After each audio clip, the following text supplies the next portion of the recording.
I'll never forget the feeling of watching the smoke rise. Sure.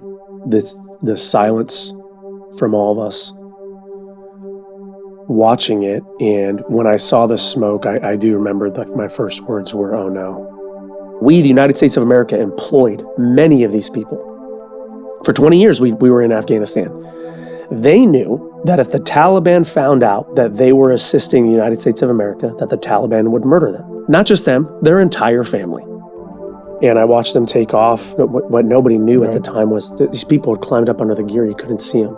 And when they took off, that's the first indication we had there were people there as we watched the bodies start to fall off the airplane.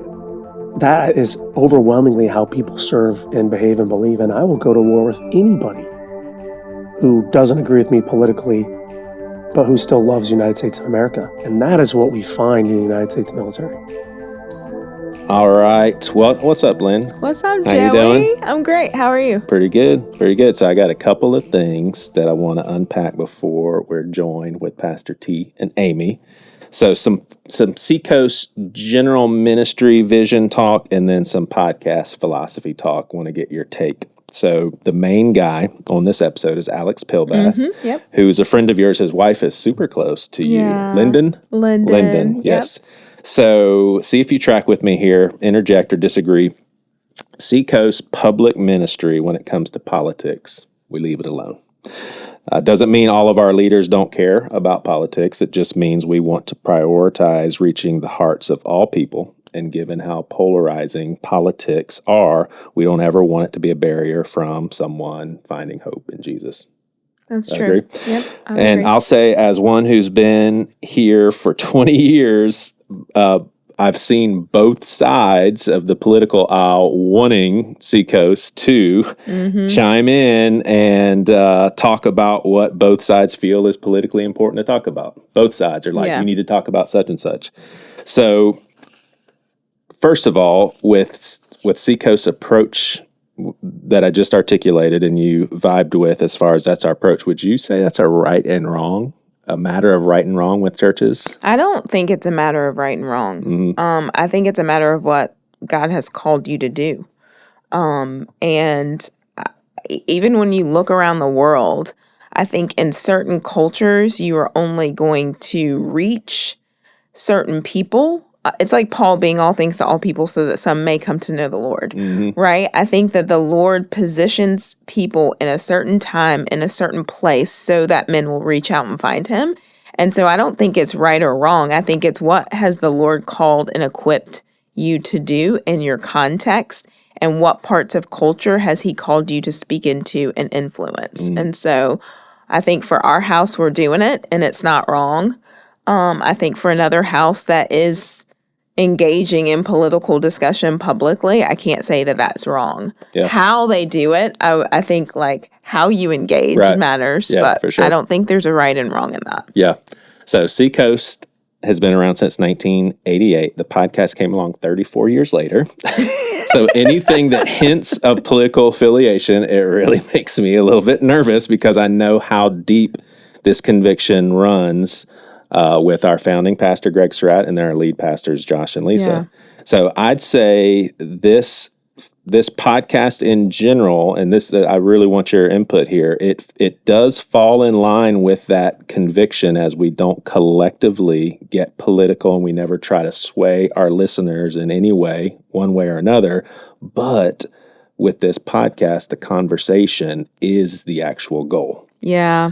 So at the beginning of the episodes, all episodes on the intro, we hear Josh and Lisa, our lead pastors, say the following. Josh says, just because I don't believe or agree doesn't mean I can't learn from you. And then Lisa says, how do we love people who see the world differently than we do? And so on this episode with our main guest, Alex, first and foremost, people will hear the heart of Alex's priorities, and that's God first, and then unification no matter what aisle you're on for the good of our country, and then political opinions and or affiliations. It doesn't come before those things in his heart, but there's some atypical parts of this conversation, just a speck of one president doing a good job in a specific regard, while the other one on the other side of the fence, not so much. Some people will agree vehemently and some will disagree. And what I would tell listeners is that's what this podcast platform is for. It's one of the uses of it, having conversations that we don't have on Sunday, hearing other opinions, and having some iron sharpens iron talk rooted in love. Yeah. Do you see the uniqueness of what this podcast is supposed to bring to the table? And I think that's why you're so good at this, because you get it. Yeah, and I think that's why it's really fun, but our regular listeners know that you and I don't always have the same opinions. Right. And so that is like how we learn from listening to other people. I think I've grown and been stretched by conversations that we have. Oh, yeah, so I love that. We just learn how to talk to people that don't agree with you on everything. Yep. So philosophy and practice I have, and I want your take on this too. So 3 weeks ago, we had a guest who said some things that I personally didn't agree with. So if someone makes a statement I disagree with and it's not the main point of the conversation, I almost always leave it alone. So the time with our awesome guest 3 weeks ago, the purpose was hearing his story and what he's doing with his life. So here's the game changer for me. If the conversation's purpose was to go back and forth about politics, I would feel almost responsible as a talker to give my opinion, or else I'd feel fake. But it just wasn't and I actually let Jack listen to the episode, and he said, yeah, you were just being kind to the guest. So I love this conversation with Alex and Mark, the CIA guy.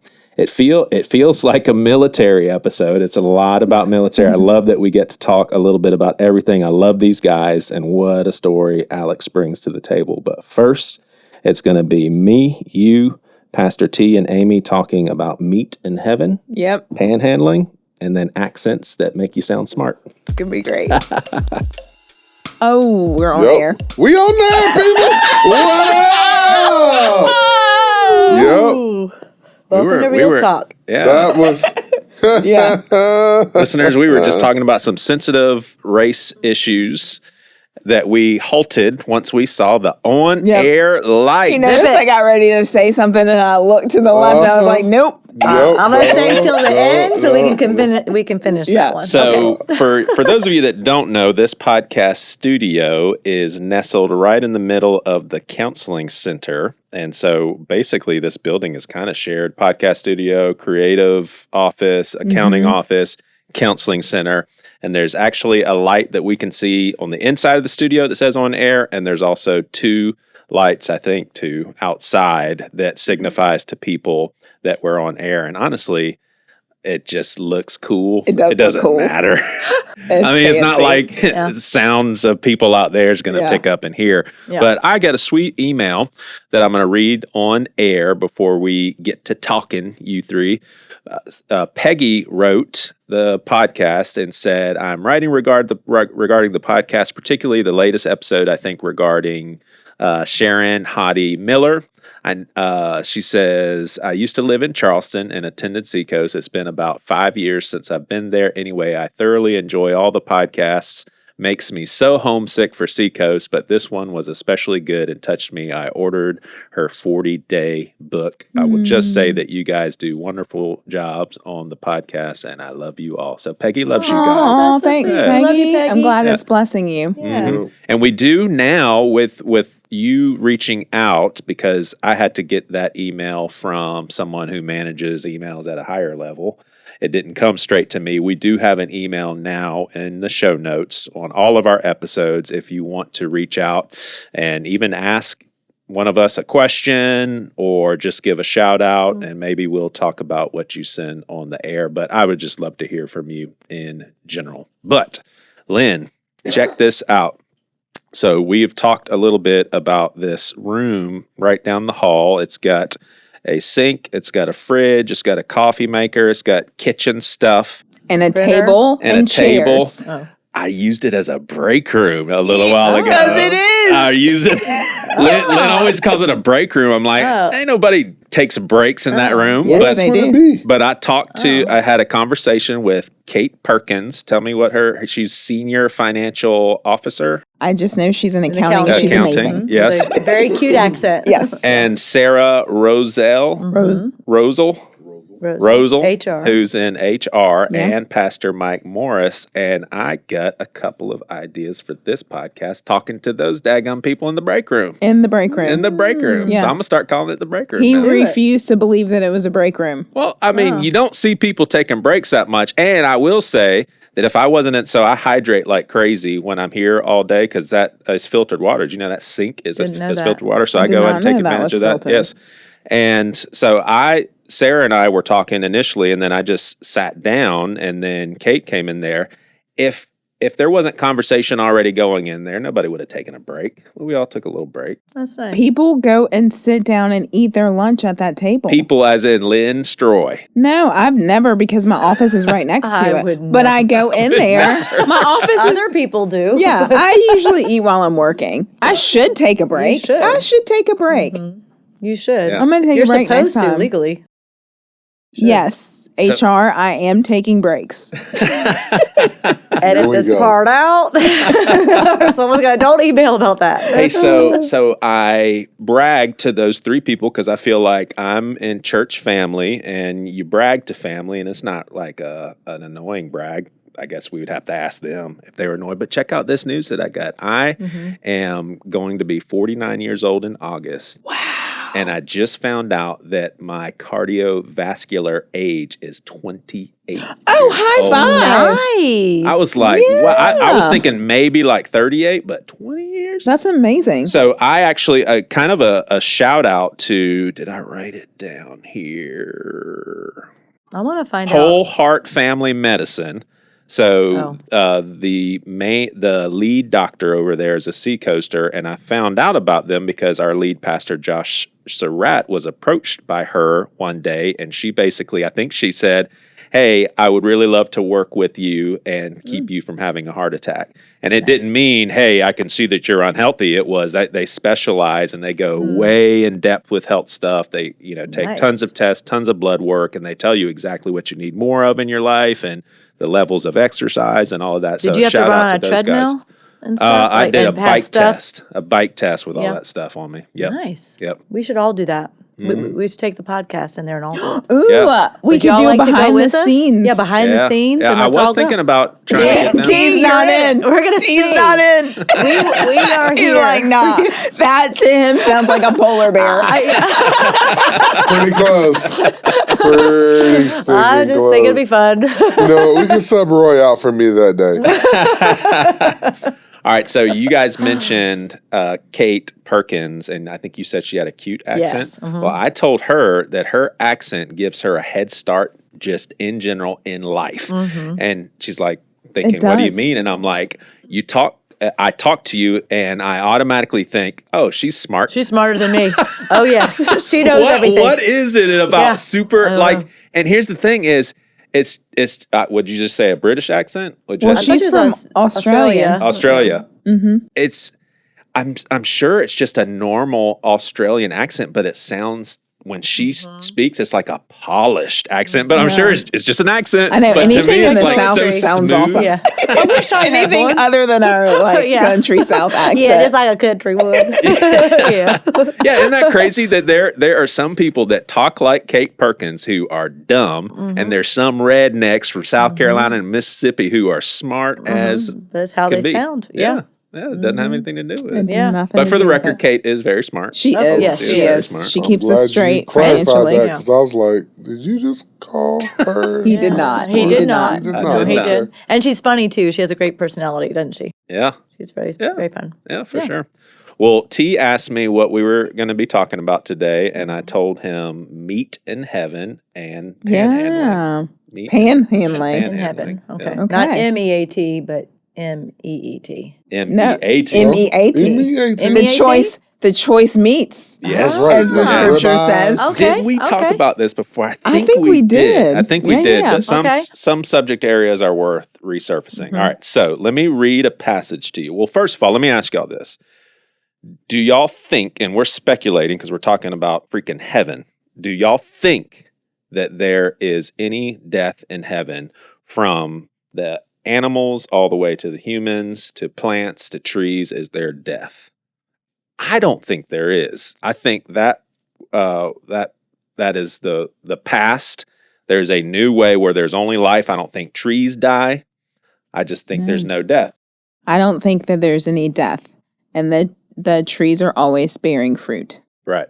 Yeah. All right. So that would mean that all of those nature documentaries that you watch, every time you see a big old cat chase down a whatever and demolish it, rip it to shreds, and then all of his buddies come and join in the meal, there's not going to be any of that happening. Would y'all? So I'm taking you guys on a thought experience. Wouldn't y'all say that there's no predatory animals killing other animals and eating them? I would say that there's none of that, yes. Okay. So let me read a passage of scripture, and I basically double checked to make sure what this was talking about. And it's basically talking about when the fullness of God, takes over. Yeah. So we would have to assume this is the new kingdom. And it says in Isaiah 25:6, on this mountain, the Lord of hosts will make for all peoples a feast of rich food, a feast of well-aged wine, of rich food full of marrow, of aged wine well refined. Sound like meat to me. Mm-hmm. So what I proposed to my buddies in the break room was, where does that meat come from? Yeah. I think it's kind of like a abracadabra. Boom. Here's steak. It's the best steak. It's meat that came from a cow, except it didn't come from a cow. It just came from God's mighty poof hand. I could co-sign on that. I mean, we always say what God is able to do more than we could ask or imagine. I can imagine that. Yeah. I'm not going to put a limit on God to where I say, oh no, ribeyes are gone forever because I'm in heaven because no cows will be killed. It'll just be ribeyes. Yeah. So y'all would all agree that if it says we're going to be eating rich food full of marrow, sounds like meat. If we don't think there's any death, then that meat would just have to be made out of thin air. Yeah, where do we think manna came from? Yeah, that's right. There you Good point. Good point. I mean, but meat is a little different because it came from an animal. So it's just neater. But the wheat had to, the wheat had to die. Oh, for sure. Seeds die. Yeah, that's the metaphor that Jesus uses. So whether it's a plant or an animal, something dies to get what you're getting. Yep. So if we can have manna, we can have meat. Heck yeah. All right, so before we move on to panhandling and then wrap this conversation up with you three, I do have a fun fact that has to do with animals eating. Is it an actual fact? Yes. Yes. I don't have my phone to look this up. I get it. T is on Team Lynne. No, T is on Team Is It Real? He's on Team Truth. Team Is It Real? All right. Well, I will say that the initial listen and viewing of this video that I saw on Facebook. Oh, there you go. That's all we need to hear. Listen. My gosh. He exaggerated the truth a little bit. Listen, I'm gonna tell you how he exaggerated, but it is truth and it is mind-boggling. So let me ask. It's an exaggerated truth, not a lie. And it was on Facebook. No, I will tell you exactly how it was. Right. Okay, we're ready, Joey. Right. Listen, we're serious. Yes. What do bunnies eat mostly? Amy, what do they eat mostly? Well, when I used to have bunnies, I gave them carrots and lettuce. Okay, carrots and lettuce. Lynn, what do you think that bunnies eat mostly? I think some sort of vegetation. Yeah, grass and leaves. Grass and leaves. Yes. All right, that's the dude that watches tons of National Geographic. So here's the thing. There is, and if this part isn't captivating enough, listen to where it came from. So anytime you see pictures of bunnies, there's carrots. Even stuffed animals, there's bunnies where the carrot attached to them. Bunnies, carrots. Basically, carrots are to bunnies as candy is to humans. So what this Facebook video said, this is where the exaggeration came, is bunnies should not eat carrots. It's a complete myth. They shouldn't eat them. The truth is it should be in extreme moderation, just like if you ate Skittles every day, we'd be like, Amy, you need to probably have Skittles once a month. That's probably why my bunnies all died. Right, because you were giving it carrots. You killed bunnies. It's high in sugar, and it's not good for them. Now, here's what's crazy, where it came from. So you see the little scenes of Bugs Bunny, nibbling on the carrot and talking really fast. So you know how there are lines in movies that just really take off, and everybody knows the lines. In the 90s, don't you ever touch a black man stereo, Rush Hour, for instance. That's just the first one that came to mind. We all knew what that line was. He said that from Black History Month. I was about to say that. It was the first movie line. Whatever, bro. It was the first one. Hey, look, you can look on my notes. I don't have Rush Hour. We good. We Sorry. know the line. Sorry. We know the line. There's a lot of lines you could have said. So in the 1930s, a movie came out in 1934. It's starring Clark Gable, which I know the name, but I couldn't tell you anything about him. Gone with the Wind. Is it? That's the guy on Gone with the Wind? Yeah. That says, frankly, Scarlett, I don't give a... Yes. It's the first cuss word on any movie. Yeah. Did you know that? Okay, Really? that's Clark Gable. Yeah. It was a big deal when he said that. People were like, oh my gosh, he swore. He said the D word. All right, so this movie is called It Happened One Night, and everybody watched it. Well, there is a scene, and this video showed it, and he's basically munching on a carrot, talking super fast. So they said when Bugs Bunny came out initially as a cartoon and he talked really fast with the carrot, everybody back in the day knew, oh, that's a spoof of Clark Gable. And that Bugs Bunny is what started the myth of carrots and bunnies, is Bugs Bunny. Isn't that crazy? I think it's pretty phenomenal. Okay, but you still didn't cite the source. Facebook. Yeah. Facebook No, I mean, but you said that the video came from Facebook, but then the source so after that, I typed in on Google and then read some, you can see what scientific articles are. So I clicked on a bunch of them, basically asking, are carrots bad for bunnies? And the answer is no. But if it's their regular flow of food, then yes, it should be like candy is to humans. It should be very, very sporadic treats. Interesting. Yep. That is interesting. All right, so we'll wrap this here. I want to talk about panhandling because I had a situation and I talked to some of my other friends about this and got grilled by someone, and I feel probably for good reason. But I make it, and this is just me, and I guess this is what the younger folks called virtue signaling, and I don't mean to, but it's part of the conversation, and I don't care if you think of virtue signaling, that's great. That's fine. So I try to make it a habit of if I walk by a homeless person and they approach me with words or ask me for something that I really want to slow down. Now, there's some situations where I can't, or, extenuating circumstances, but for the most part, I slow down and I want to figure out, hey, are you hungry? Because I can maybe buy you some food. It's just a practice that I have personally. Well, recently at a grocery store in West Ashley, I literally had a dude, and these were exact words. He said, I just got to get some food in my belly.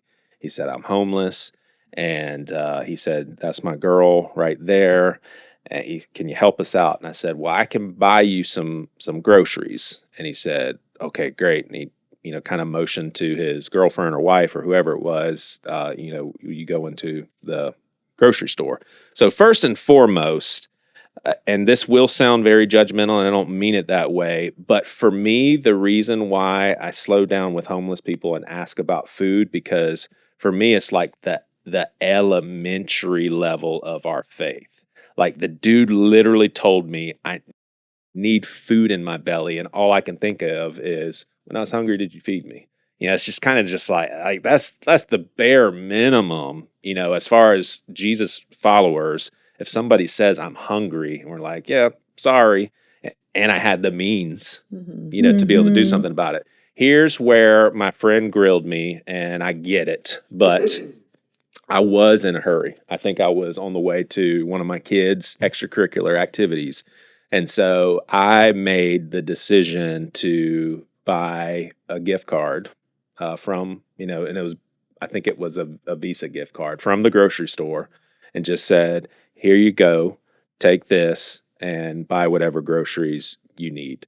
So I was grilled by my friend because she basically said, you don't ever want to, and I've heard this, and I usually make it a practice not to do what I just did, but it's like, you don't ever want to live with the thought of encouraging someone's addiction, whether it's drugs, whether it's alcohol. Now, bottom line is, with that Visa gift card, he and she would have only been able to buy alcohol from the grocery store.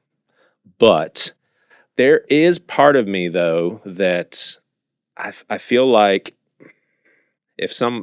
I'll stop right there. I don't want to unpack any further thoughts. But what are y'all's thoughts on this just in general? I guess, A, do you feel like how do you process? Do we have a responsibility to slow down?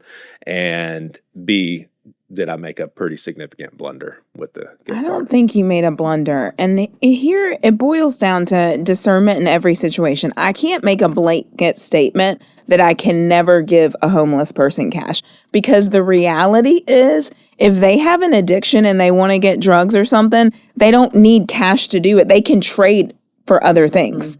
So, I mean, there's a world where they could get things. You can give them groceries. They could trade that, or to give it to someone else, or get money for it. So I think where there's a will, there's a way. And so I think when I'm confronted with someone who has a need that I can meet, and the Lord is telling me to meet it, my responsibility is obedience to the Lord and compassion, and what happens on the back end of that. Now, if I'm in a habit of just throwing out and it's reckless, and there have been times where the Lord has said, yes, give money, and no, don't give money. There have been times when I've walked into the grocery store and bought groceries for someone and came out and gave it to them. There have been times where there was a time where I did it and I came out and the person wasn't there anymore. And I was like, all right, what am I doing with this cart full of groceries? And so, I mean, like, I can take things back to Walmart. I can take food back to Trader Joe's. If I just went in and said, hey, I don't need this anymore, they would give me my refund and take it back. And so I don't think you can blanket say, I shouldn't have given them a gift card. What if the Lord was teaching compassion in that?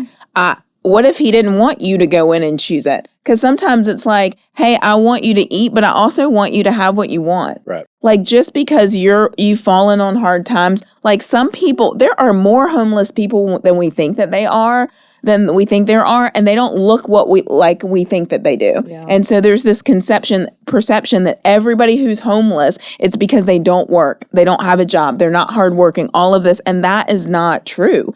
And so if someone needs to eat, or someone needs something, who am I to say that I get to decide what their food is? Like, I could take them in and let them choose what they want, or I could give them money. So I don't think there's a blanket statement. I think in the moment, what is the Lord leading you to do? And then beyond that, it's they're going to be accountable. If you know someone, you don't know they're an addict or not. And if you know they are and you're enabling them, that's different from, there might be a chance that you're not going to use this, so I'll withhold from you on the off chance that I would rather feed everybody I meet and some of them be wrong than leave the other one starving on the off chance that one is going to do something with it. So, yeah, I agree. I think it's like, if you go in and like, whatever once you give, like, then it's on, then you obeyed God and let him do the rest. Yeah.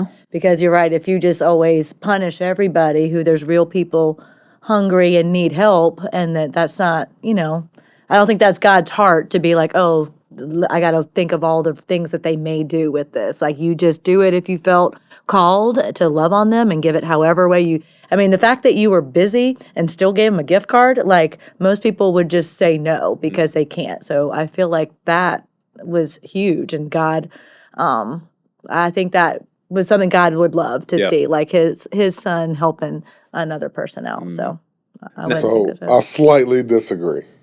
And now again, I think what you're about to say, it needs to be interjected into this. Our experiences lead to the way we react sometimes. So 100%, if God's telling you to do something, you do it. If God tells me to give Lynne $5, I give Lynne $5 and I don't think about it at all. But God tells me to love my brother. God tells me to feed people and to clothe people. But God also tells me not to enable people and not to cause my brother to sin. Right. So if Lynne is hungry, I am going to feed Lynne. I am not giving Lynne money unless God tells me to give Lynne money. Right. Now, I will Lynn's say, a bad example because you trust her. Right. What about me? But he's Talk saying about me. in general. Right. Talk about me. Yeah. What would you do? If Lynne says I'm hungry, I'm going to be like, let me take you to Waffle House. Yeah. What would you like? But for me just to give her $5, and again, I see a lot of people every day, and I know all of the vices. Because like now we're on a first name basis to where they're not going to lie to me. And or the people surround, like right now with the Warman Center, Travis was talking to a guy. He gave a guy a jacket because the guy was like, oh man, it's a nice jacket. Travis takes the jacket off because it was donated, gives it to the guy. Girl comes in. You shouldn't give him that jacket. All he's going to do is trade it for, gives him the business. Trade him. And the guy is convicted and gives it back and is like, you're right. Like Travis was going to do the right thing, but the guy was going to take the jacket and go and trade it for alcohol. So until we can 100% know what we're doing, because what I don't want to just be like, all right, here you go, Amy. Here's $20. And then Amy goes and gets a bottle of booze. Lots and then of she'd buy booze. tons for of Skittles. $20, I'm buying a lot. and then she gets diabetes and dies. Like, I don't What the want heck, that T? on I'm my blaming head. you. Yeah. You know what I mean? And fair or unfair, a lot of people who are homeless, like they do struggle with substance abuses because they're trying to cope with what they're dealing with. So until you can truly understand where they are, I am meeting the specific need unless God tells me otherwise. Yeah. And that goes back to leaning into the Holy Spirit. I think we underestimate this time and time again of we're not actually listening to his voice because we don't need to know anything about anybody to listen to what he tells us to do in the moment. Yeah. I think one thing that that would round this out in a needed way is the fact that one of my friends is a firefighter in Asheville, and he knows the area, and Asheville is like the homeless capital of America, and he says there are for sure tons of panhandlers who are not homeless, but it is a way to make money. Like you can literally, and he said that some people will fight for different areas. I know. That's right about a church. I know. I'm like, I come off of North Rhett every day, and I know who's going to be on what corner. And you don't often see a different person on the corner. Yeah. But think about it. If you sit at a corner and you have, I don't know, 1,000 cars go by, 20 cars an hour will probably give you $1. If you just sit there, you make $200 tax-free. Just sitting there. Like, that's a great living. Yeah. To not have any bills. Especially if you enjoy outside. Yeah. Right. Chilling. Yeah. It's wild. All right. Well, Alex Pelbath. I can't say it. Oh my gosh. Pelbath. It is not that hard. Pelbath. You say it. Pelbath. Pelbath. I thought you were trying to say passage neck. Right. Like, I would have gave you a pass on that one. Yeah, because that's hard. You thought it was what? Like our custom youth leader. pastor. Youth pastor. Mount Passage Pleasant neck. youth But I pastor. remember because it sounds like sausage. So passage neck. Gotcha. But Pelbath? Gotcha. Pelbath. Yeah, so Alex, he was, Lynn's pretty sure he was the last. His plane was the last off the ground. So when America left Afghanistan and pulled the troops, His F-17, I think is what it's called, was the last one to fly out. What I asked Lynne to do is, since we're going to be having Alex in here, you said you're super tight with his wife. Tell us a little about, what's her name? Lyndon. Lyndon? Yes. Tell us about her. I love her. I met them going through Unstoppable Growth. So if you're a Seacoaster and you haven't gone through Unstoppable Growth, go to seacoast.org and find it. But we went through that together, and then we all three of us were coaches. And so we got to know each other. Lyndon and I have been in small groups over the years. We all got the opportunity to go on vacation to the Bahamas together, and they are incredible. She serves on our emergency response team. She serves in custom. She's just an incredible person. I love her. Sweet. Sweet. Yeah. Well, here's her husband, along with Mark Merritt and myself. And thank you guys for listening. Bye-bye. All right, guys, what's up? It's the Seacoast Podcast. Thank you guys for listening to another episode. We've got two guests with us who have both been on this podcast before, but they're not regular voices, so I'll introduce them here in a second. But if you're watching on YouTube, it's good to see everyone. And if you're watching as a patron live, I want to thank you for your ongoing support. Every single dime goes toward prison ministries that Seacoast is a part of. Jim Wright spearheads it, and we're very thankful that we are able to write a check out to him a couple times a year to help him out with what he's doing. Very, very happy to be a part of that. But we're here with Mark Merritt. He was on episode 175. It was a Veterans Day special. He's a former CIA agent. So Alex, and it's Pelbath, right? Pelbath, you got it. Pelbath. Yep. So Alex was on episode 150, and we heard as we were sitting there talking about. So you went through the Unstoppable Growth Ministry with the Lindsays, right. And you just dipped your toe in your military story, and I was like, we're going to have him back to go in depth.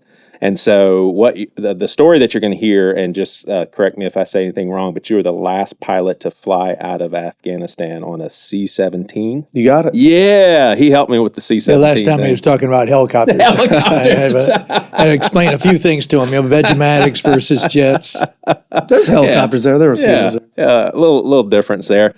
All right, so I want to, before we focus in on Alex, I got a CIA question for you. I was thinking on the way here, I was like, what am I going to ask Mark? Sure. All right, so I'm kind of joking, kind of not. If you and I are in the same exact situation, we're walking out into the parking lot, and it's dark outside, and it's a pretty vacant parking lot, and we are entering the car, and some person runs up behind us. Their goal is to basically take our car, mug us, get our key, drive away. With all of your background and just the way your mind works, did you have a chance of seeing or sensing it beforehand when I would not have? In other words, do you function in a way where you're just more aware of your surroundings, kind of see problems before they happen? Because that's how I think of CIA agents. Is Sure. They're always aware. Well, yeah. Number one, the question is, where are we? Are we here in Mount Pleasant, or are we downtown? And it's been almost 6 years in Jakarta, Indonesia. Depends on what part of Jakarta, what time of day. Ramadan, when they're all, a lot of the Muslims are fasting. They're not on the street. And Alex, I'm sure, has this too. When you're in these different environments, whether it's inner city here in the United States or overseas, we probably have a heightened sense of situation awareness called your SA. And some of the guys out there and ladies are hypersensitive. I think over time that becomes a problem if you're not able to dial it down. So I will tell you, almost anywhere I'm at, anywhere, United States, France, Italy. We had a tour in the Philippines as well, Iraq. It depends. That's a favorite answer when I was training folks to become CIA case officers. And just to add a clarification, I'm not an agent. An agent is somebody I would recruit. Operations officer. Right, operations officer, and specifically a case officer. So that SA really becomes important. Alex has a story, and I'm sure Kabul, his SA was much more heightened than compared to Charleston Air Force Base. All right, so follow-up question. Sure. When both of us are actually attacked you know what to do more than I do. Well, as long as I outrun you, like the bear. I'm serious. Somebody's got their hands on you. You know exactly what to do. Where if it is now, normally I would just say, take the car, bro, and throw, or ma'am, and throw in my wallet, because you can always get another car if your spleen is blown away, or God forbid, take a headshot that's a little tough to recover from. But we call it getting off the X. So we're trained to get off the X. So you kind of like Secret Service, if you have to throw down some lead to get off the X and egress and then recover. But you try not to stand and fight, because it just may not be worth it. Now you may have to fight for your life. That's a whole different story. With some hand strikes, kicks, a pen, something, just to egress and get off the X. Gotcha. That would be my answer. Gotcha. And that, by the way, that has to be an instinctive response, not a trying to think through the numbers, because probably by then you're incapacitated. Yeah. Well, sweet. I think that was a very humble response. I do too. And if I could sum it up, the answer is yes. Yes. Yes. Exactly. I'm thinking Liam Neeson. Yeah. Not quite. Boy, that guy's made some money on the same theme, like 4 or 5, 4 taken sequels. So, Alex, the story you're going to tell, I want to say that when we were recording with you on episode 150, you remarked on how it's actually an emotional story. It's an emotional experience. And I think that's one thing that we overlook is the emotional sacrifice that military personnel makes. And let me ask you this, like all throughout, these are kind of outward ponderings here, all throughout military history, there's a unique and deeper connection that military people have to some more of the troubling side of humanity and the pain and suffering of being a human. And, many military personnel confront very dark stuff that civilians don't have to. And it may be a silly question, but do you think people take that for granted in general? Yeah, absolutely. I think people do. I think it's a matter of perspective. And I don't think you necessarily have to be in the military to have that altered perspective. When the things that we care about and value are at risk, when you personally experience that, the potential for losing the things that you value, I think it changes your perspective on what's going on. Gotcha. We live in the greatest country in the world, the freest country in the world. Despite everything that's on social media, when you strip it all down, there's no question, both sides of the aisle, we still live in the greatest country in the world. There's people trying to get here. That's right. That's right. And so I do think there are people who take it for granted. The fact that you can protest, you can have a voice in this country, you can choose to live the life that you want to live.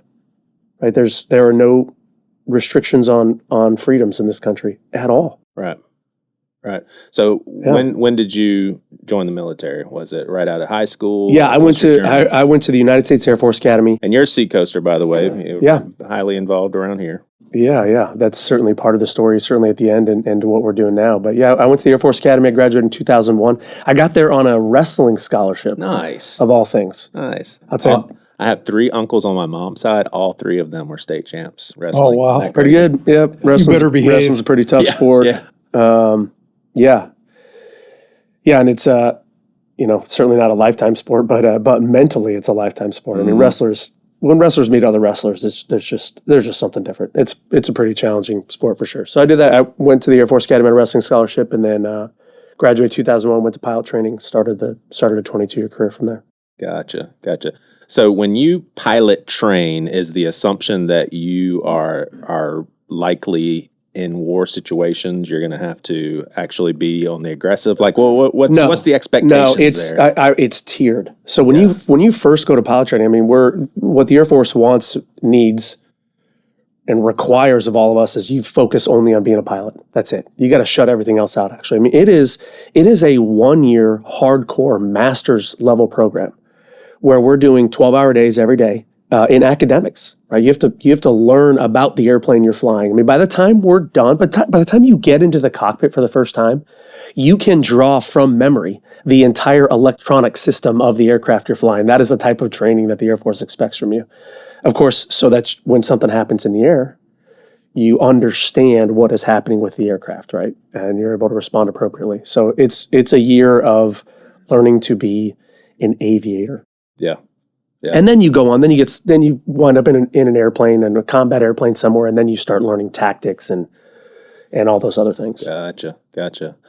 All right, well, take us back to that day. A lot of us experienced it watching the TV with, is it Afghans? That sounds like a blanket. Afghans. Yeah, you're right. Afghans, yeah, Afghans.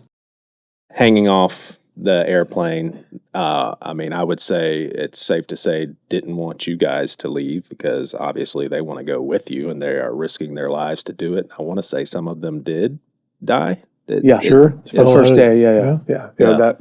That was probably the part that everybody remembers was that very first day of the people hanging on the C-17, and four people died that day. Yeah. Televised. What were the orders? How long were you prepared that you were going to have to do that? Like, just tell us the background information that us civilians don't know. Yeah, I'll back it up a little bit. So at the time, I was leading the C-17 Special Operations Division here at Charleston Air Force Base. So for the listeners, they don't know, Charleston is home to the largest C-17 base in the world, and those are helicopters. No, all we have here is, it's Charleston International Airport. One side's the international airport, the other side's the military base. You can see all of our airplanes out there. It's also home to the only C-17 Special Operations Division in the Air Force is here in Charleston, called SOL 2. And what SOL 2 does is we're part of the nation's immediate response force. What that means is we sit on a 1-hour alert string. So right now, there are a group of pilots and other aviators, loadmasters, support personnel sitting on alert right now. They're in the dorms right now at Charleston Air Force Base waiting for a phone to ring. Kind of like a fire department waiting. That's for right. a fire. You got it. Yeah. And it's a 24/7, 365 alert, and we just kind of rotate people through it. There's not a minute of life where we do not have these crews on alert. Gosh. And when that phone rings, you have to be airborne in an hour. So imagine that we're sitting right here, and I tell you, hey, right now you got to get to Charleston Airport and get on an airplane and take off in an hour. Like, you couldn't do it. Yeah. It's a very specialized mission set. Yeah, give us 2 examples of what those calls could be for those guys, just so we get a good frame. Well, we got one for Afghanistan. All of this, I can't, unfortunately. It's still classified. Our mission it has to be classified for what we do. I will say you have seen us in movies. There are some very popular mainstream movies out there on which the phone rang and our team went forward and did some cool stuff. But that's what happened in Afghanistan, is the phone rang. And when the phone rings, you have no idea. We're watching, we're getting intel reports. We see what's happening in Afghanistan. Essentially, we were drawn down out there. So you were one of these guys on call in Charleston? Yeah. In Charleston, wow. And how long does it take you to get to Afghanistan in a C-17? It took us probably 18 hours. We went direct. You make one stop, pick up one of the elite groups of people that we work with.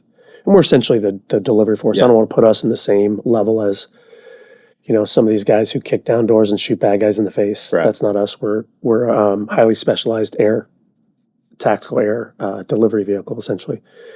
But when that phone rang for Afghanistan, we took off.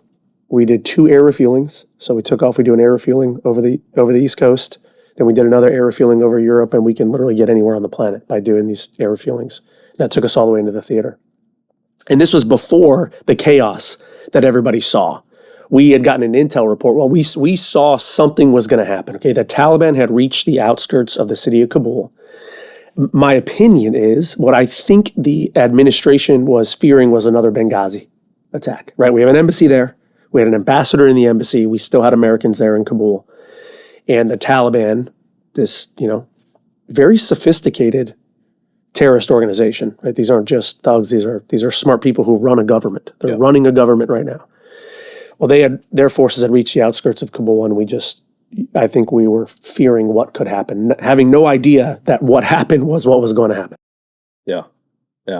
Or how very fast it happened. That's right. Because they predicted, the intel community called the IC predicted weeks or maybe a few months of a inevitable collapse, and it was a matter of days or hours. It took a lot of people by surprise. Yeah, I flew in there, our first ingress, we call it. is we landed and it was pretty calm. People hadn't taken the field yet.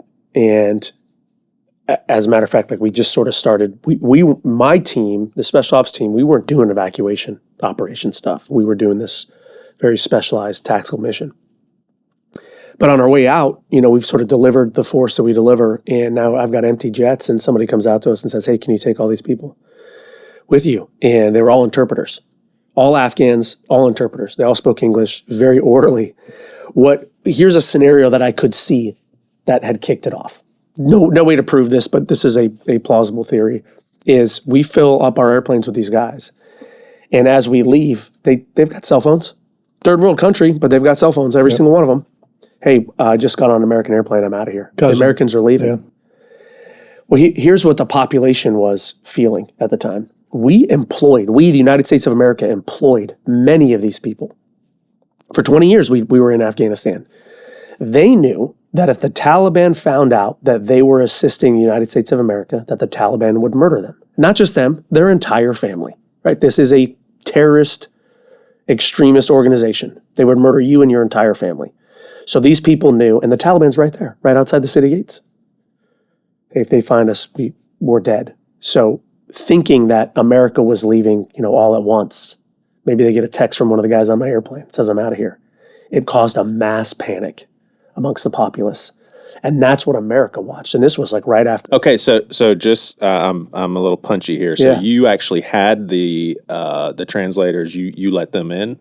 We took them, yeah. And this I'm telling you, at this moment, it's orderly. Within hours, within just a couple of hours. And could you make that call, or did you have to check with someone saying, can I take these people? No, we just took them. Gotcha. And there was a program for some of these folks who would work, on behalf of the United States for quite a while, that they would get an accelerated, eventually, citizenship, once they were vetted. But there's a program usually, particularly with the agency, where we want to take care of people that help us and put their lives at risk and their family's life, as Alex was saying, at risk. So we do what we can to facilitate that. We don't control that. Quite often State Department owns visas and passports and stuff like that. But there's a mechanism to kind of take care of folks that help you out. Mm-hmm. And now something like that with the pressure of thousands and now, and like Alex said, panic.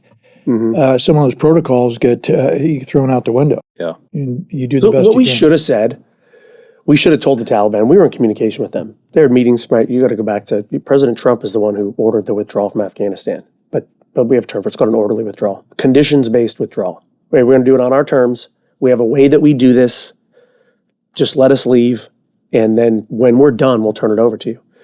That sort of narrative changed with the, in 2020 when Biden took over. It's sort of, I think that, what we're seeing now, the peace through strength, like, hey, this actual threat, like, don't mess with us, Taliban. Don't mess with the United States of America.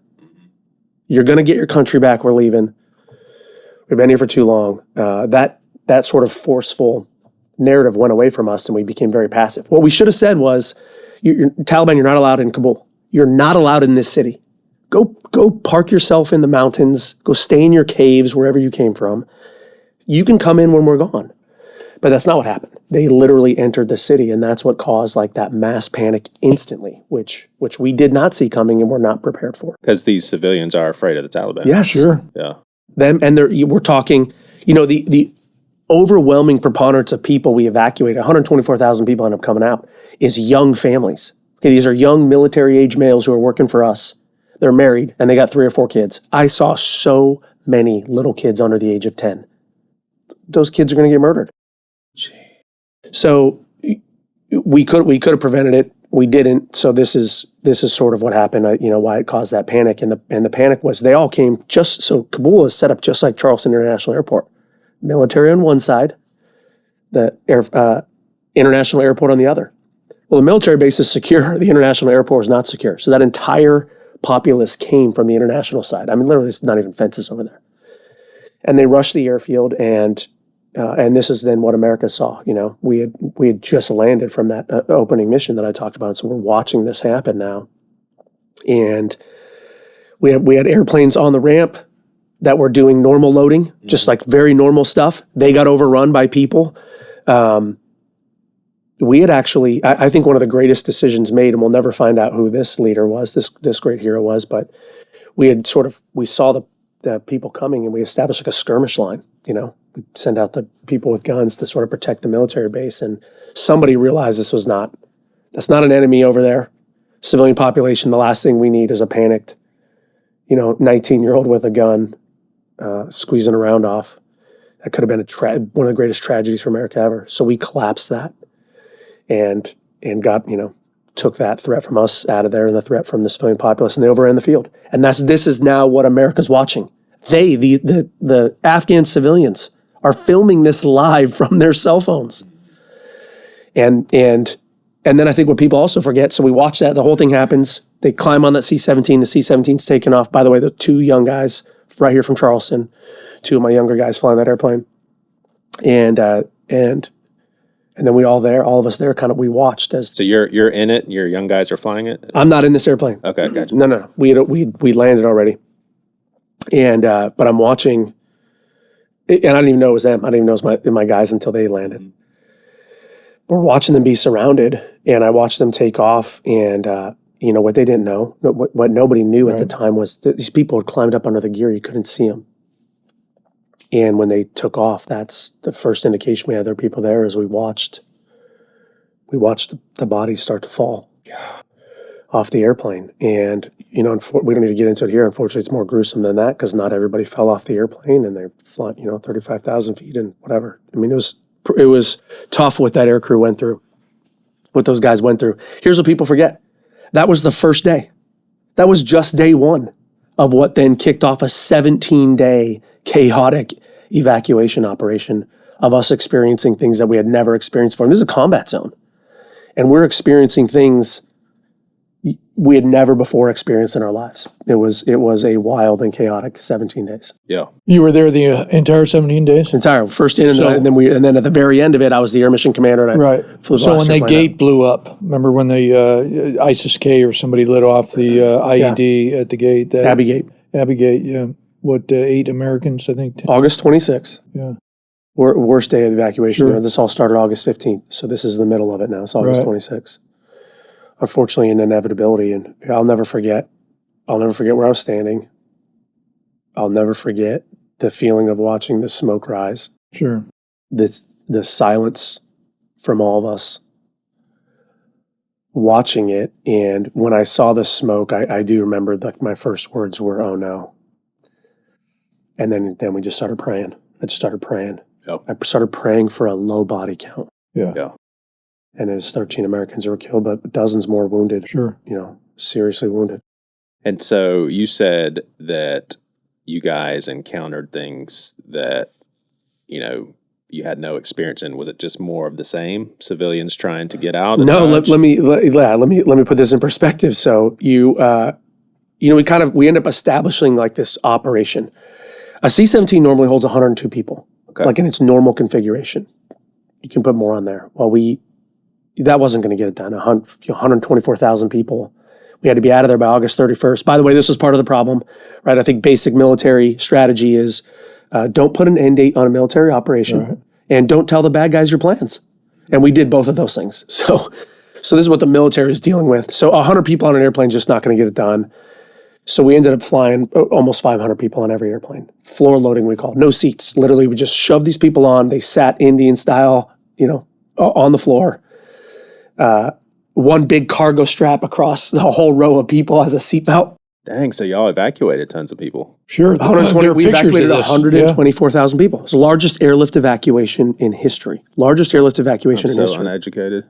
No, that's all right. But the pictures are very compelling when you see those. Here's something we had to deal with. And y'all brought them to the States? No, they all came to the States. That's a separate story. And then we get into like vetting and in my opinion, the lack thereof. How could you possibly thoroughly vet 124,000 people in 17 days? The answer is you cannot. And I saw the conditions with which we brought them. We took them to multiple bases. We had one main operating base in the Middle East called Al Udeid Air Base in the city of Qatar, or in the country of Qatar, Doha, Qatar. Al Udeid, we call it the deed, the dirty deed. So we took everybody to the deed, 3-hour flight from Kabul. So we fill up, here's one of the things challenges we weren't expecting. Put 500 people on a C-17. 3-hour flight. C-17 only has one bathroom. Yeah. Oh I my was thinking gosh. about that. Just All one those bathroom. little And, kids. and look, this is a culture that doesn't have indoor plumbing. Oh, yeah. So we started having, things got pretty unsanitary. It's pretty gross. It's pretty gross. Okay. You fill up these people, there's like all these little kids, and you're fly this tactical approach into Kabul, and then you're doing this tactical, like military dangerous thing. And then you fill up your jet with 500 people, so many little kids, and your kind of heart's going out to them. And then 3 hours later, you're disgusted and you're like, please get off my airplane. Just like this roller coaster of emotions for everybody. Well, the problem with this is like we get all these people off now, and the jet, it was just unsanitary. Okay, that's the word I'm going to use. Use your imagination. It was unsanitary. But now we have to clean them out. And it was taking hours to clean out these airplanes, re-sanitize them so we could flip mission around. And look, in flying, airplanes on the ground are a waste of space. You got to get them in the air. So this really slowed down the mission.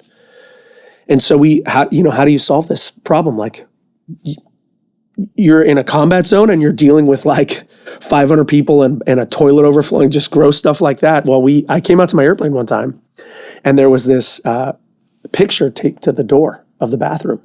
And it was a diagram, and it was written in their language of how to use it, how not to use a toilet. Wow. We had to like instruct them on it. And then right below this picture was a huge industrial roll of plastic. Somebody came with this great idea. Right. And on our way into Kabul, before we picked anybody up, we took that plastic and we lined every horizontal surface of the C-17. Sure. Filled her up with all the people, took them back to the deed, and then simply rip the plastic out and Right. get the mission going again. So like this, I love, this is one of my teaching points. I turn this experience into a keynote on leadership. And I use this as an example of how important it is for leaders to give intent and not orders, because this is what happens. When you give intent, not orders, you allow frontline leaders to find creative solutions to complex problems. Like a problem you never knew you're going to have.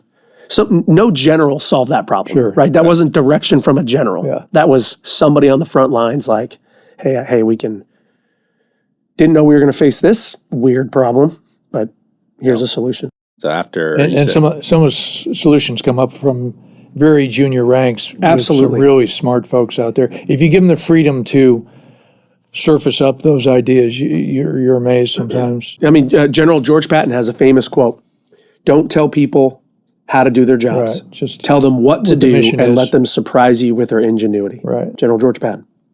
World War II. So after you said 17 days of Yeah. evacuating, you were the last guy out, huh? About halfway through, we started thinking, all right, how do we end this thing? We have this August 31st end date, pretty arbitrary, but we have to be out of Remind me here. what year this was? 2021. Okay.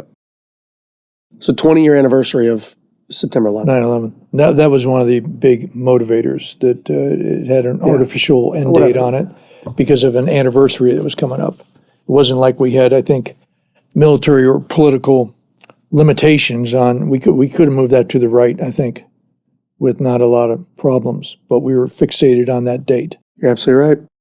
When I We say did discuss it. We discussed it. We knew, and the military knew that was the answer. It's extended. Hey, we could keep doing this. We're fine. We've got a good operation going here. We're protected. We've got the forces, but we're military. Yeah, it's dangerous, but this is what we're supposed to do. Right? This is the whole point of the military, is to go to the danger. One of my favorite quotes is from a general I knew was, America doesn't like home games. We prefer away games. Yeah. Right? Pearl Harbor was a home game. Right. 9/11 was a home 9/11. game. Like, that's our job in the military, is to keep it an away game. We're fine over there. It's fine. Extend the date, but whatever. Political reasons, we didn't do that. So then that's a question I wanted to get in with both of y'all. It sounds like there's nothing against the law about a military guy disagreeing with how things were commanded, how things were asked to have been carried out. Like things in the past, you could say, yeah, I don't agree with that decision. You honorably followed protocol, and whatever I'm told to do, I do because I accept commands. But you can now look back and be like, yeah, I don't agree with something. 100%. I think it's one of the biggest challenges we have as leaders, especially in the military, but I think this is true of leaders anywhere. And you've seen it if you're a leader in an organization and a boss is implementing some new policy that is just going to make it harder. One of our jobs as a leader is to be an umbrella for the people we're leading, is to protect our people from the fallout from some of those things.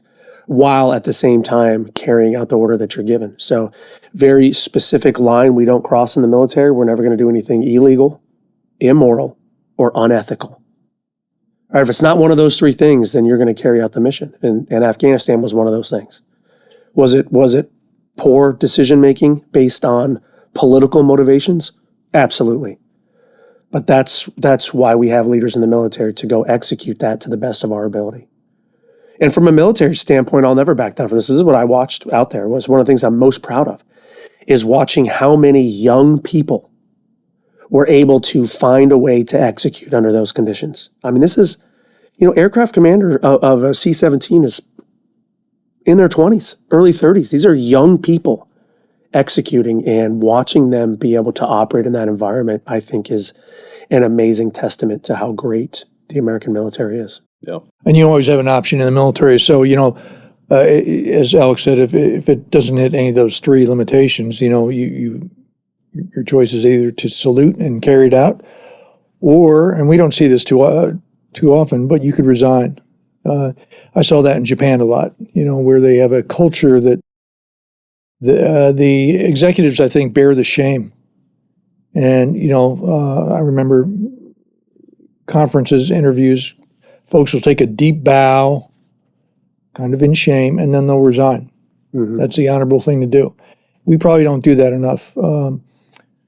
There's a particular breed, I won't say breed, vocation perhaps. Politicians come to mind. There are some others out there that they could do a little bit more of that,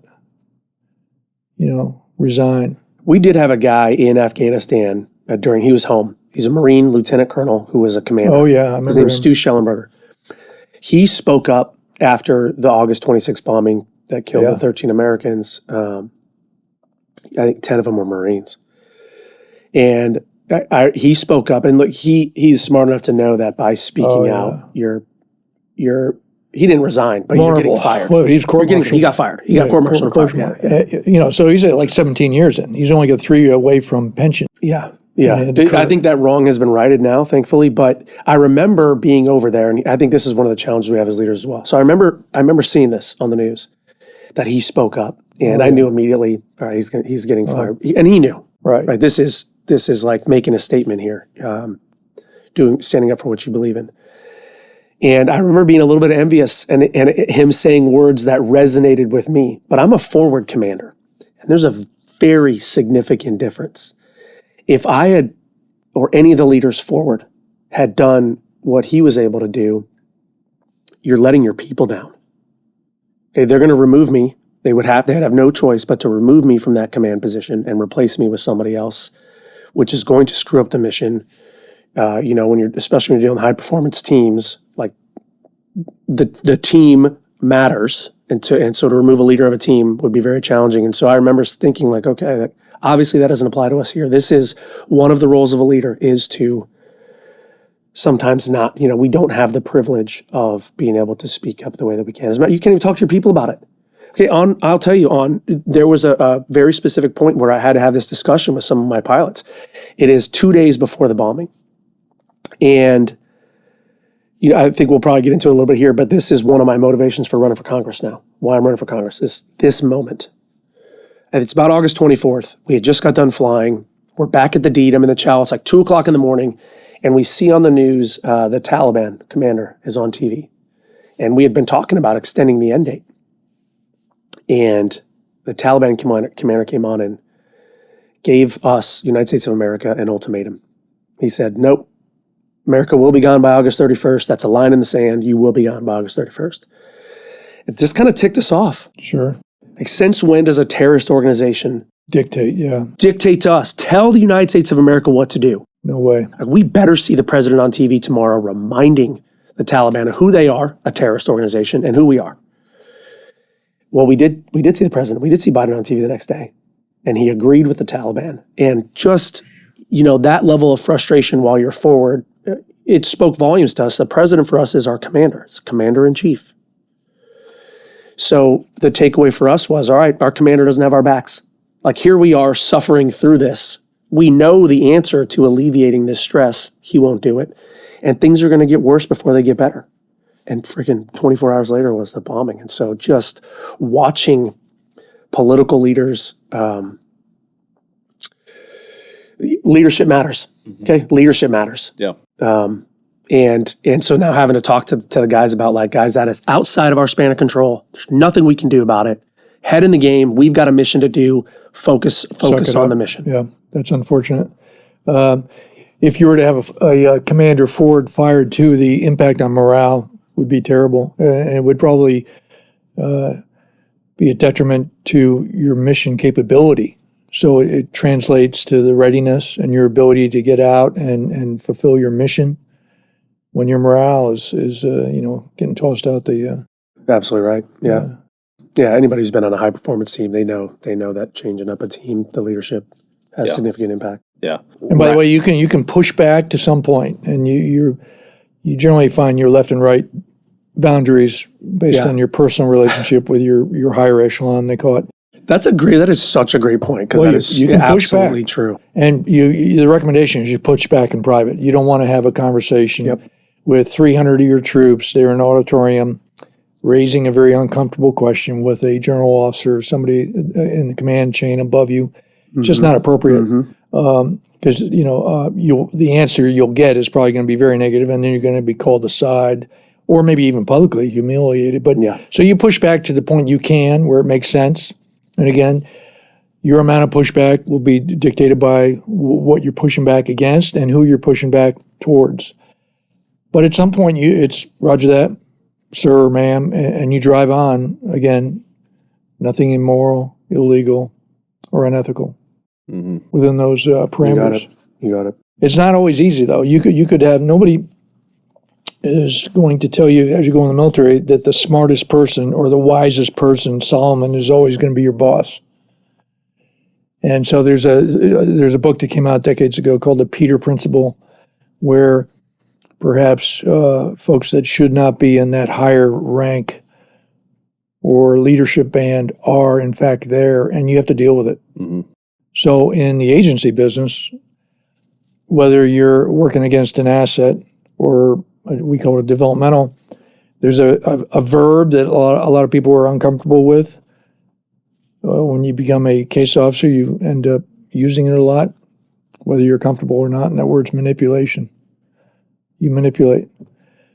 So you do a little bit of that perhaps in the military, not as much as I would think in my agent, did a lot of that in the agency, but not in the military that much. Because if you get caught, you get nailed. It's a good thing your wife was CIA too, because you just can't manipulate her. She's like, "Oh, I know what tactic you're using." Well, right now, mister."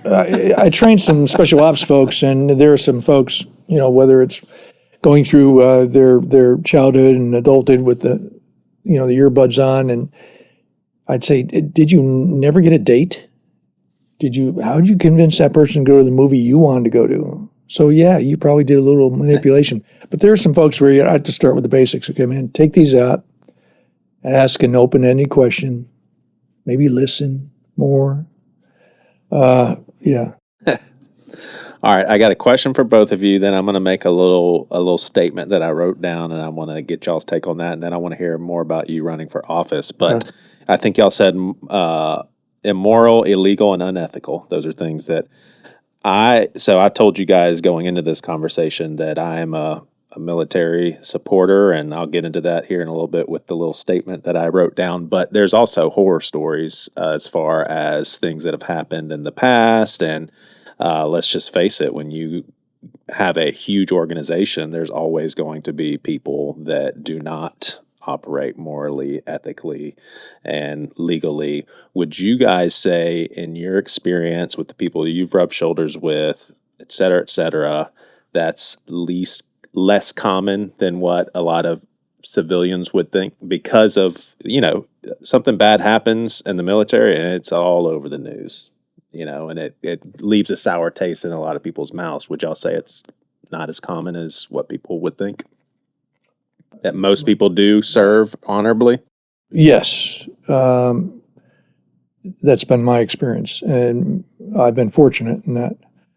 I told you on the podcast last time, I come from a father that was an Air Force retired, a lifer we call him, a father-in-law, and our two sons, Army pilots. Where's a Navy pilot, by the way, and all that, But I guess I've been blessed. I've had a couple of instances in the 20 plus years of active duty in the Navy, but not really to the point where I saw a symptomatic issue with the military. Mm-hmm. And I think we are more geared towards doing the right thing. Recall, we swear an oath to the Constitution, not to a king or to a party and things like that. So when people remember that gives us, again, pretty good left and right boundaries to proceed with. Yeah. I mean, that said, you talked about, do the military suffer these kind of mental health challenges? Well, there are a lot of other vocations out there that have similar things, probably more frequently. So think of an ER, a team at an ER right down here at MEOC or Roper, what they face every day. Law enforcement, social workers, probably even firefighters, first responders, stuff like that.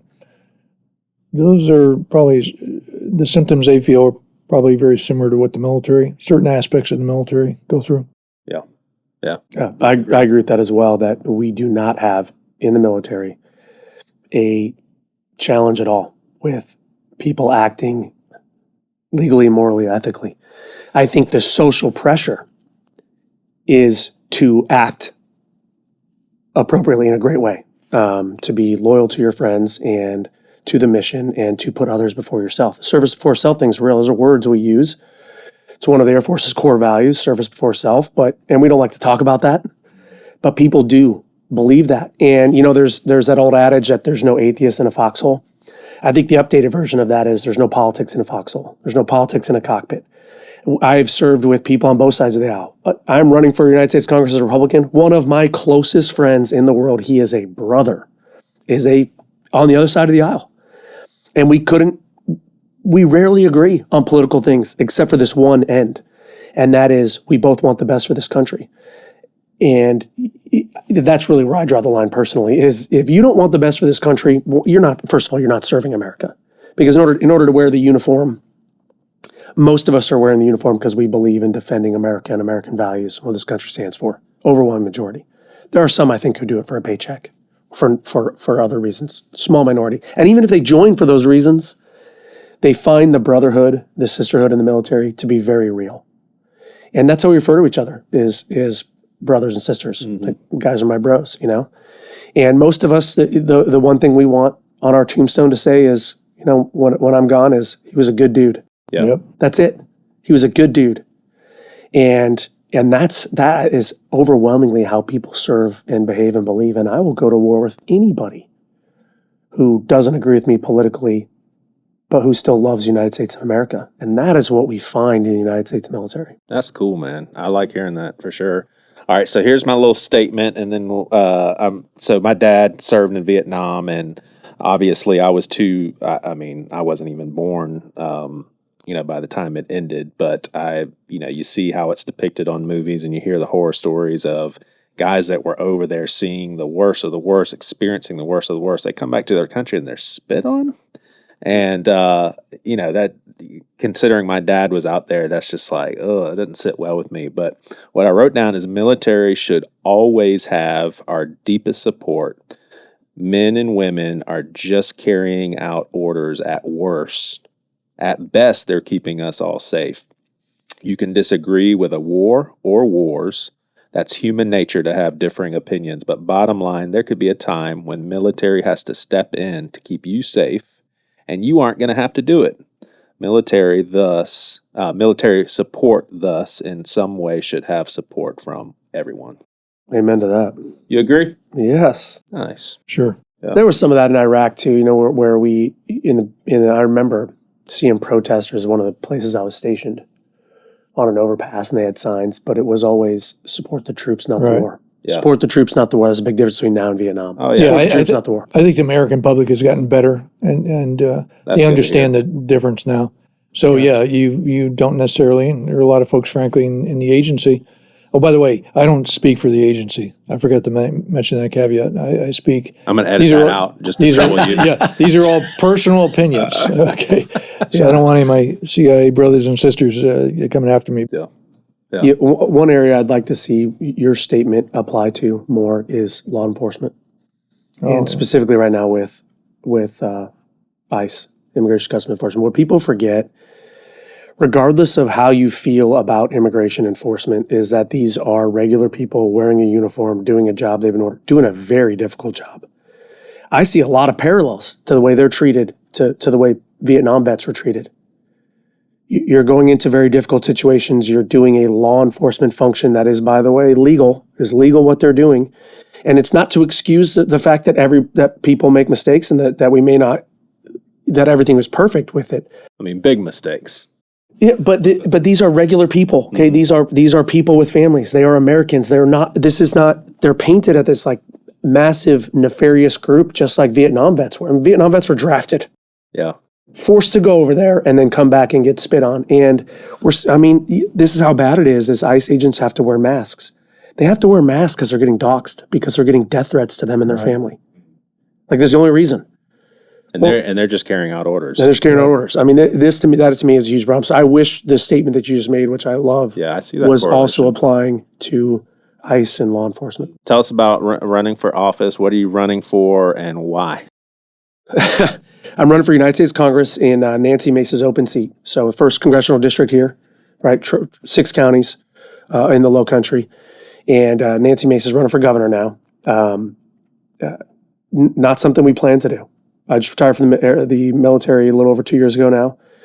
And the way this started was I took the Afghan evacuation story and I turned it into a keynote talk on leadership, not political at all. And I was traveling around giving this talk, and eventually people just started, they love it. The leadership resonates with people. People recognize that that's what this country needs. It's what we want is leadership. And so I just started really getting encouraged. Hey, you should run for office. You should do this. You should do this. And then eventually we got enough of that, and it got serious enough from some political groups in the Low Country that my wife and I really started having a question, like, is this what we're supposed to do? And we started praying about it. And then we just felt like God was blowing open doors. Like we were just living our life, and all of a sudden we were just being shoved through these doors. Even to the point where I when I thought, like, okay, maybe this is what we're supposed to do, let me just do one more sanity check. I'm going to go to my pastor. So I went to the pastor here at Seacoast. Which one? There's plenty of them. I don't want to say, because I don't want them to be aligned politically. Sure. Political party. That's a good. I want them to be able to say nice try, though, man. Yeah. But but I went there because I know him. Right. Relationship with him. Mentor my pastor, not just like the pastor of the church, but my pastor. And also we do have a lot of politicians who go to Seacoast Church, right? Tim Scott goes here. I've seen Nancy Mace here. I know there's quite a few others on both sides of the aisle who go to Seacoast. Which I love. Yeah, and so I know he's, they are aware. That was also, I wanted his expertise, faith expertise. And so I schedule a meeting with him. I show up on a Tuesday. We go into his office and we sit down and he goes, hey, first of all, I think you should run. First words out of his mouth. So I was like, okay. And then we talked about it for an hour and prayed about it. And then I've got some other mentors in the church who did the same thing. And I know this last podcast you had Seacoast Men's Hike guys here. Mm-hmm. Okay, Seacoast Men's Hike. It was released weeks ago. But yes. So look, if you're listening and you're a dude and you haven't gone on the Seacoast Men's Hike, what are you doing? Go. You're not a real dude. Go. I went on the men's hike, one of the most impactful experiences of my life. The day I got saved, the day I went on men's hike, 2 most impactful spiritual experiences of my life. And I've got brothers now from the men's hike. So I'm looking up the episode number so people can go into it. It's episode 185. There you go. So 2 things. I want to back this up too, the way that God has worked in my life. I was going to retire from the Air Force at 22 years. And then I was asked if I would consider taking over the Special Operations Organization in the C-17. I could stay here, but I had to sign up for 2 more years in the military. And we were living here, my kids are in school here. This is our home. it was a tough decision to stay in for 2 more years. They basically like waved the flag in my face. America needs you. And that is how you get us to stay in the military. Well, I went to Jim Chambers, who was a guy I know from the hike. And I said, he's the guy who got me to go on my first hike anyway, by the way. So I went in with this. And I said, Jim, I don't know what to do. Jim's not in the military. He's just a brother at Seacoast. He's a man of God. I said, what am I supposed to do? I don't know if I'm supposed to take this job or not. And he just spoke some words into me. And I walked out of that little conversation with him in Seacoast Church. And I called the wing commander. I called my boss and I said, I'm in. I'll do it. 4 months later, we did the Afghanistan evacuation. Oh, wow. 4 months later, I took that job. Immediately, we went to war. Wild. Well, here we are. Fast forward a couple of years later. And now I'm like, I had this meeting with my pastor about running for Congress. Guess who I went back to? The men from the hike, my brothers in the church. Am I crazy? Am I supposed to do this thing? I feel like this is the direction God's taken us. Same guys. You're doing it. You're doing it. And they're the guys walking with me right now through this. So first and foremost, getting on this path was we think this is the path. We know this is the path God laid out for us. And he's used so many men from the church to speak into this for us. And I know folks are praying for us. And my one ask to everybody, look, you got to raise a ton of money to run for politics. It's just a fact. It's terrible. It sucks. My one ask for people ahead of that is just pray for me and my family, because it is what you think it is. Yeah. Okay? It is exactly what we all think it is. It is that dirty business. But really the clinching thing for me, so I'm getting pushed into doing this, and then I still care deeply about America. I think there's a war going on for this country. I don't think it's Republican, Democrat anymore. I think it's good versus evil. Mm-hmm. And I feel like I can't sit on the sidelines. Yeah. I got to be a part of that fight. Yeah. And I'll go back to what I said before too, not Republican, Democrat. I will work with everybody on the left side of the aisle, any Democrat who believes like my close brothers do. Do you want the best thing for America? Do you believe in America? Work with you all day long. Yep. Thank y'all both very much for this time. And I love what you say about people on the other side of the aisle, and I think that's something that we should apply to the church also. It's like, look, I don't care what you believe about this, that, or the other, as long as you're trying to follow Jesus and point people to him. We can all be together. So the church can learn from that too. And it does. You know what? Actually, if I could say one more thing, sure. I do want to just encourage people in politics. I have come across those people on both sides of the aisle. All right, we need more Jesus in D.C. I think that's pretty obvious. We need Jesus in D.C. We need Jesus everywhere. We need Jesus everywhere. One of the things I've committed to saying is every time I get in front of a microphone and talk, I'm going to say the name of Jesus. I have to be reminded of that sometimes. But every time I go speak, I want to say the name Jesus in what we do. And it's been great, that encouragement when people hear me say Jesus, the name of Jesus. People come up to me and they're encouraged by it too. And it is on both sides of the aisle. Yeah. I would add that I'd like to see more dialogue. Doesn't mean I have to agree. I will try not to laugh and keep my opinion to myself and listen, but more dialogue across the aisles. You may find out through the dialogue that the individual is not really the enemy. They're just perhaps misguided. And it's incumbent upon you to maybe change up your argument instead of yelling at them, screaming at them, or making these personal attacks. Come up with a rationale why your position is something they ought to consider. The other thing too is, this, as we're talking about Jesus, empathy is a good word, and empathy comes down to putting yourself in the other person's shoes. You don't have to agree with their viewpoint, but you could perhaps understand where they're coming from, maybe their background that got them to that viewpoint. And again, it doesn't mean they're evil. Now, there are times where it does, and you have to have a discerning spirit to figure that out and the moral courage to call it out. But I think we need a little bit more dialogue. And a word that really is becoming, through the years, probably certainly not a valued word, maybe even a dirty word, compromise. Ronald Reagan would talk about 75% of a loaf of bread is better than nothing. So he had to compromise 25% with his competitors across the aisle. But, compromise. What do you want to say? One more thing. Yeah. I know I already said that once. I love it. Like already a politician. One more thing. My wife wrote a letter to me when we first got this kicked off. And my wife's amazing. So blessed. And she brought up Daniel 3:25 to 3:27. And this is how I think we should all be living as men of God. This is how we should be living our life. But she specifically said, this is Shadrach, Meshach, and Abednego get thrown in the fire for refusing to bow to the false god. And there are two things that she pulled out of this that relate to our life, this journey that we're on. But again, I think this applies to all of us living this life. One is when they looked in the fire, they saw a fourth man in the fire.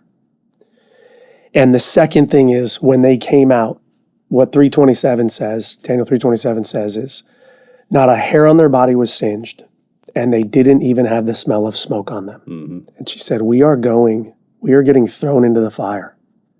The goal isn't just to survive this. It's one, for people to see the fourth man in all that we do. And two, to come out of this without even the smell of smoke on us.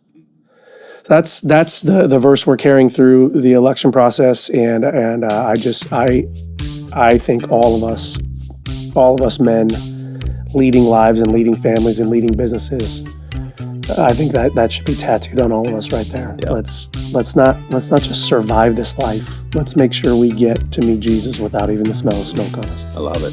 And the fire burnt off the bondages. Don't forget that. Yeah, that's the one thing it burned off. Awesome. Right. Thank y'all so much. Sure. That's amazing. You've been listening to Seacoast Church's Things You Won't Hear on Sunday podcast. We are now on Instagram. Go to instagram.com/SeacoastPod for your one-stop shop to interact with this podcast and chime into the conversation.